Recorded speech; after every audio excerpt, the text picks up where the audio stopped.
All right, ladies, welcome back to another episode on the Weight Loss for Women 40 Plus podcast with Josh. Now, I've got to put an apologies in. I've been sick as a dog. It's been coming out both ends and it has not been a good couple of days. So I've got to catch up on a couple of podcasts. So I'll punch these out over the next couple of days. I want to make sure you're getting that, good 3 podcasts a week from me.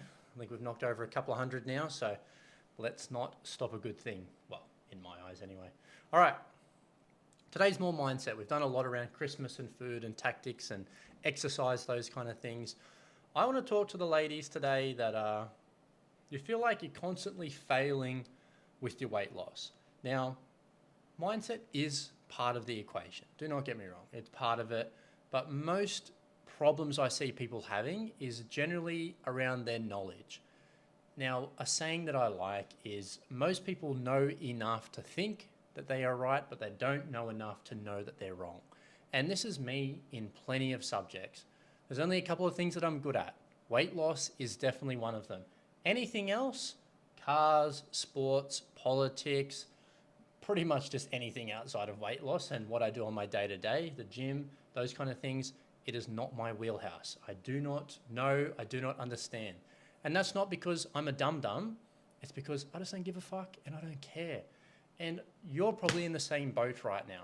You probably don't care so much about weight loss that you've spent and dedicated hundreds and thousands of hours of your time to learning it and studying it.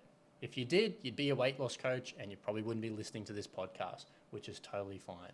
Now, for the ladies that keep failing over and over and over again, and I'm just going off the experience of, I've spoken to over 5,000 ladies, we've had thousands of clients, I've had a lot of conversations with a lot of people. So I feel like I'm a pretty good source to talk about when it comes to these things and why they happen. So why I see it happen is generally because not people are not smart. It's that they just don't understand the process well enough and they're lacking key skills and key knowledge around this part of their life. You might be one of those ladies where things are going really well at work, you've got a good family, your personal life's great, you've got good friends, just your weight is a big problem for you right now and you just can't solve this one thing. Or, you might be having problems in other areas of your life. Everybody's a little bit fucked up. So, everybody, I can promise you this, even the most perfect people, you speak to them on calls and eventually the cracks will show. Everybody's got a little bit of something going on. So, it's very normal. But if you failed over and over, I generally tell people they're just missing pieces of the puzzle. You might have some things right, but other things that might not be right. And one of the biggest things is actually learning the skill of maintenance. I can tell you now, of all the ladies that we work with, all of them, 100% of the ladies we've worked with have hit their goal weight at some point in their life. It's that now they're in their 40s, 50s, even 60s, the old stuff is not working. They're not seeing the success that they would like to see. And now what happens is they try the old game plan. Maybe keto worked for them and they're trying that now, it's not working. Maybe they tried intermittent fasting back in the day and that worked and now it's not working. Maybe you did some weird concoction of detoxes and shakes and now that's not working. Just because it worked once upon a time doesn't mean it's going to work now. The reason why that is the case is because particularly for women have a little bit of a disadvantage compared to men when it comes to changes in the body. Men don't have to have babies. We don't go through perimenopause or menopause or postmenopause. Men from 18 onwards is pretty much the same shit. Hence why we don't train men and we focus on women only. It's just different models, different strategies, different game plans. So this is why men can get away with doing the same shit over and over and over again, have the same success, whether it's keto or fasting or one of the other bajillion diets. But for women, there's a couple of nuances. We have to account for metabolisms decreasing over time. Have to account for changes in hormones, have to account for these things. Otherwise, if you don't, you're just pretty much doing what a 21-year-old's doing. And if you're like most 21-year-olds, anything's going to fucking work at that age because you've got a good, healthy metabolism, you're very young, and you haven't gone through all this resistance of losing and gaining the same weight over and over and over and over and over. Do you think that's going to have a problem over time if you've tried to lose weight 5, 10, 15, 20 times and then put the weight back on? Yes, we're going to have some sort of metabolic damage. We're going to have to reverse a couple of things. We're going to have to kind of get your body's metabolism increased again. That is one of the biggest problems. Trying old but successful game plans, but they're not working now. Maintaining your weight is a very, very different process to losing weight. And most people unfortunately think if they just do what they did when they lost the weight and they just continue doing that indefinitely, they're going to lose weight. But by definition, a fat loss phase means you're in a calorie deficit.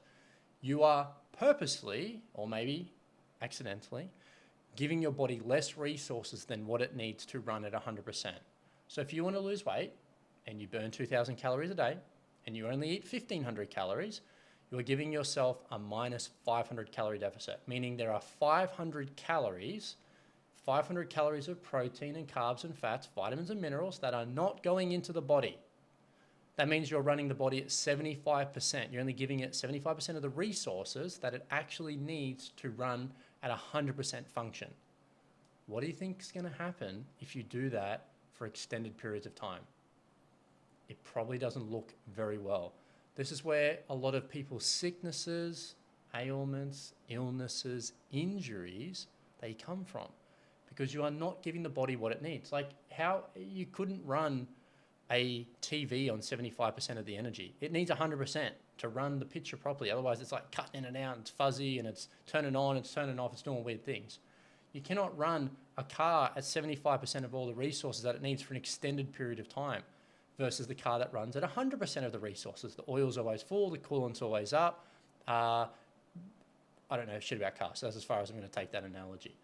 But the one that's running at 100%, has all the resources, is going to last far longer than the one that's running at 75 or 50%. Imagine this. Imagine you eat only 1,000 fucking calories and you burn 2,000. You are giving your body 50%.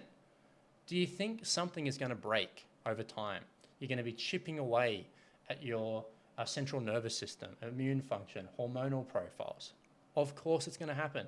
This is where a lot of people's problems come from.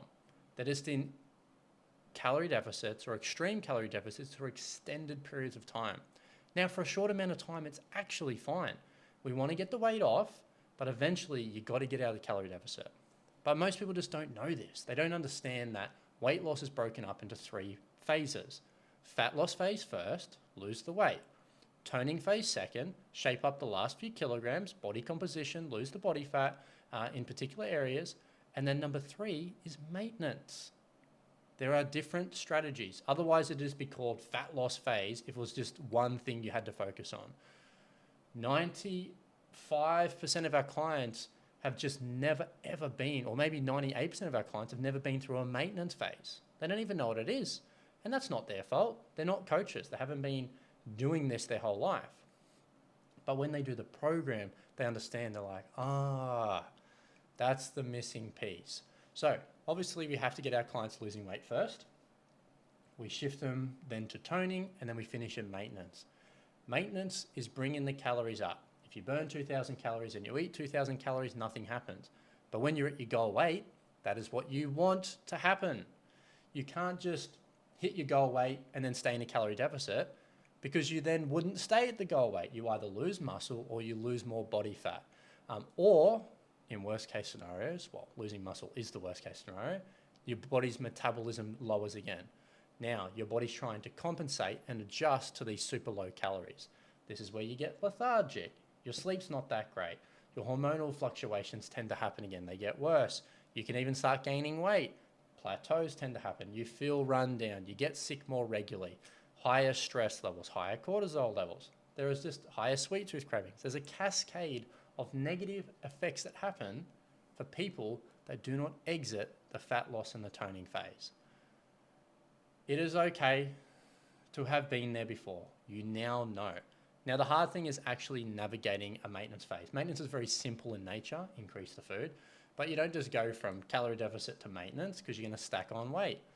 Your metabolism, kind of like a campfire, over time, if you want to turn the little baby fire with kindling into a raging bonfire with massive logs, you don't just go kindling massive log.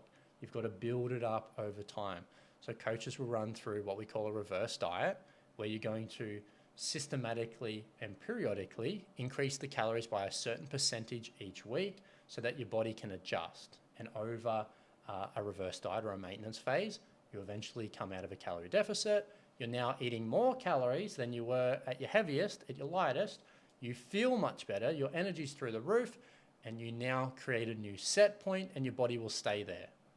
But if you do this wrong and you don't do a maintenance phase, you will more than likely think that your body just wants to be at 80 or 90 or 75 kilograms, whatever the fuck number you've told yourself that your body likes to be at, and you'll always keep going back there because you have fucked up one of the phases in the journey. So, moral of the story is don't fuck it up. Go get a coach. Go get some help. If you don't know how to do it yourself, you're more than likely not just going to magically figure it out. No different to if I went to your job and you've got decades of experience or years of experience and I just said, you know what, I'm just going to figure this out on the job. You'd look at me and go, Josh, you're a dum-dum. You're not going to figure this out. I had to be trained. I had to learn, and I've got years of experience on you. And it's a joke to think that you're just going to figure it out on the first day. I'd be like, you know what, you're probably correct. And this is why people, when they get a job, they get mentored and trained. It's not because people are dumb, it's because people just don't know how to do the right processes unless they are taught. This is no different. Nobody's born knowing how to do a maintenance phase. No one's born knowing how to do their taxes or service a car. It's things that you get taught. It's knowledge that gets passed on. So if you don't know it right now, you're not going to magically figure it out. Someone's going to have to teach you. Someone's going to have to show you how to do it. The quickest way is obviously to get a coach and get someone who has done this hundreds and thousands of times. Nice and simple. So this is one of the easiest ways to stop the cycle of losing and gaining weight over and over and over again, is just actually learning how to maintain your goal weight. Nice and simple. All right, ladies, lots of love. Go kick some goals, and I'll see you in the next episode.